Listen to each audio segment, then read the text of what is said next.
between the turnovers and I think from an energy standpoint, you guys probably weren't where you normally are. How out of character did today feel like for you guys? Yeah, it certainly was an effort that we're proud of at all. Definitely different than our standard, what we expect, and I think what we've demonstrated, through the first 20 games. And so that one was different. Extremely disappointing because the areas that we really focused to demand on, especially the rebound. Like the rebounding thing was the difference in the entire game. There's a point in the game where it was 15-0 second chance points, and that's a care, that's a pride, that's a fight, that's a physical, and that to me was indicative of our effort, our energy, and us, not playing anywhere near our standard, and that's the most clear way. Like certainly offensively, turning the ball over and then trying to play iso ball where one guy over dribbles it and tries to take on three guys. We've got to be done with that as well.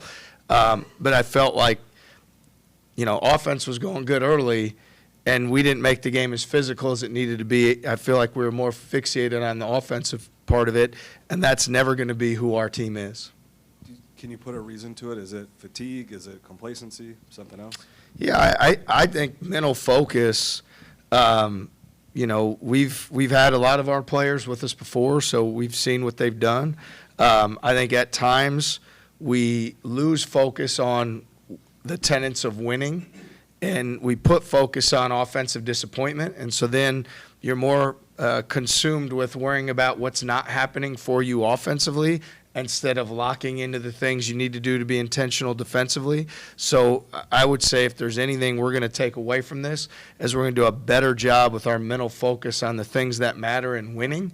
And, today it's rebounding the ball, it's finishing possessions, and it's not trying to go 1-on-3 or 1-on-4 offensively. It's trusting your teammates. So when you do those things, you're going to put yourself in some bad spots, and we put ourselves, in a really bad spot today.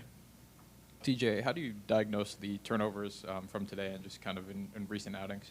Well, I think teams are certainly making choices to not guard certain guys and pack in the paint, And so as a result, we have to be even more intentional to move the ball. When we drive to the paint, oftentimes there's three guys running at the basketball or two guys coming over to contest.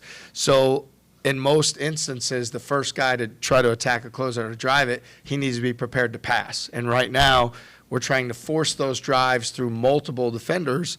And, again, it's a physical game, but when you're trying to go 1-on-3, it's probably not going to go your way, and I don't think you're going to get rewarded by officials when you're making a play that, it looks like, you're taking an unnecessary risk, and we're doing that far too often. And Curtis Jones had that career night against Arizona State, but since then it's been kind of tough for him. What have you seen from the way that teams have been defending him recently? Yeah, he's certainly getting more attention, but I'd say for Kurt, he's successful and he's outstanding moving without the basketball. When he's on the move, flying up the court, and right now I think for all of us offensively, we're getting a little bit too stationary. We're getting too fixated on that middle pick and roll and over-dribbling it, and that's something we've got to get away from. I think for Kurt to be at his best, he's got to be really hard to find and locate. He's got to be someone who's constantly in motion, constantly on the move, never resting, never stopping. And right now, that's not happening. So we've got to do a better job giving him solutions, and he has to do a great job of embracing those solutions and playing the way that we know he can play. And last one for me, just what's the message to your team when you go from back-to-back losses to now a quick turnaround at a tough place at Kansas? Yeah, we take a lot of pride in our process and how we do things every single day. Certainly, this was an unacceptable effort, and to me, you've got to understand why that happened. You've got to really care so that it doesn't happen again, and then you've got to put your focus quickly on the next thing, because you can't have whatever it is, you can't have the hangover of today carry over in anything we do tomorrow. So it's going to be really important how we walk in the building tomorrow, how focused we are. This is a mental thing. This is a mental toughness thing. This is a care factor thing. This is pride in putting on that jersey. That's what it's about. And we're going to be, extremely demanding that is to the standard tomorrow and as we move forward. TJ, the moment you got the technical, it's rare to see you that worked up over a call. Did the lack of energy were you seeing play in at all to kind of you outpouring that energy in a sense? The lack of energy from our team, Yeah. you said? Yeah, I mean, I'd say this. There's a point in the game where you're definitely trying to get your team's attention to play better, which we're certainly trying to do with halftime, dead balls, timeouts, you name it. We put ourselves in position when it was 58-52 to give ourselves a chance. And then we let them score 2 baskets right away and separate again. And so I was frustrated with a lot of things in that moment, mostly the fact that we weren't as good as we needed to be defensively, but I was frustrated with some other things as well. And in terms of that moment, you get it to 58-52, I think it was Hassan that hit the 3. How big was that? Because you climbed up the mountain from, 18, 19 down at that point, and he had some big play there. I think he got a turnover shortly after that on the other end. Yeah, we've got to have greater intent to finish possessions, right? And so on the glass is the most glaring. But a lot of times late in the clock, they were able to drive it in space and make a play. They made a lot of big shots at the end of the clock that I feel like there's a difference between I'm contesting to make you miss with every fiber of my being, and then there's I threw a hand up and he just made a tough shot. The latter was how we defended at the end of the clock, and that was what allowed them to make the shots, as opposed to everything we've got, make a miss, contest.